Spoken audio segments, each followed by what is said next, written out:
del Paraguay era por decreto libre, incluso antes que en Estados Unidos.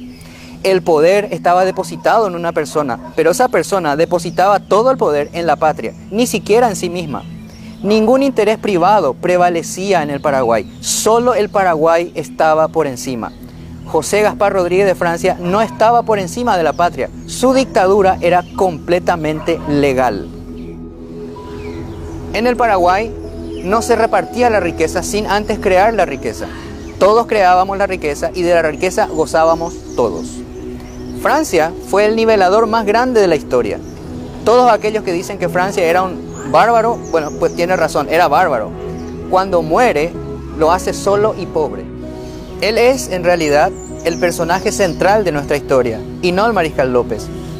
Sin hacer un discurso anti-riquezas, por primera vez y última vez en el mundo, los pobres eran libres y las cárceles estaban llenas de ricos. En realidad, lo que estaba tras las rejas no eran los ricos, era el poder extraño a la patria. Era por primera y última vez en el mundo un país sin privilegios, donde solo desde este punto de vista se puede decir que la historia del Paraguay independiente es más importante que la Revolución Francesa misma. Aunque quizás a muchos les sorprenda o no, quizás hasta no les agrade este comentario.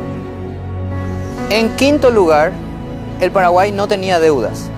Sus cuentas, sus números, su balanza comercial, su producción, todo, absolutamente todo estaba en orden. No había dudas sobre su administración. Para llevar a cabo sus planes no necesitaba el financiamiento externo. Hoy, en 2015, eso es casi imposible para todas las naciones de la Tierra. Hasta la nación más rica de la Tierra tiene grandes deudas. Incluso destruido, el Paraguay hasta hoy nunca entró en default. Siempre honró sus compromisos. No solo no tenía deudas, tampoco había crímenes de ningún tipo, ni asaltos, ni robos, ni asesinatos, ni nada por el estilo. Hay referencias de extranjeros que ni bien cruzaban la frontera eran asaltados. En sexto lugar, todos sabían leer y escribir.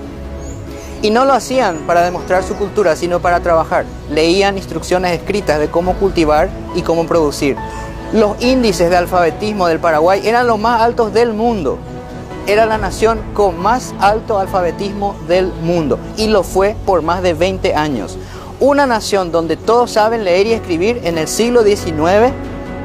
Inglaterra tenía 33% de analfabetismo en 1850. Italia lo mismo. Francia lo mismo. En 1820 Francia tenía un 80% de analfabetismo. En 1850 un 45%. Y eso que ya llevaba más de 80 años de libertad, igualdad y fraternidad. Rusia en el siglo XIX tenía 90% de analfabetismo, cuando en el Paraguay era menos del 1%. Cuando estalló la guerra, detrás de las líneas paraguayas se imprimían periódicos. Detrás de las líneas enemigas funcionaban burdeles y casinos. Ninguna nación de la Tierra, repito, ninguna. En séptimo lugar, el Paraguay era un país innovador, tecnológico y superproductor. En el Paraguay del 19 las cosas sucedieron en el orden correcto, justamente por ser un país de diseño. Primero, independencia, luego creación de riqueza e igualdad, finalmente tecnología y comercio, exactamente como debe ser. Sus barcos cruzaban el Atlántico como si nada para comerciar. No era raro ver la bandera paraguaya ondear remontando el río Támesis. El progreso paraguayo era inédito, admirable, sin precedentes en la historia. Desmotadoras, telégrafos, altos hornos, industria siderúrgica, metalúrgica, ejes, arados, minas, pólvora, monedas, barcos, 7 millones de cabezas de ganado.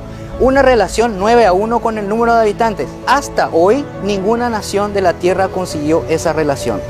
Era el país más extraordinario del mundo en educación, en igualdad, en producción, en orden, en austeridad, en independencia y en riquezas.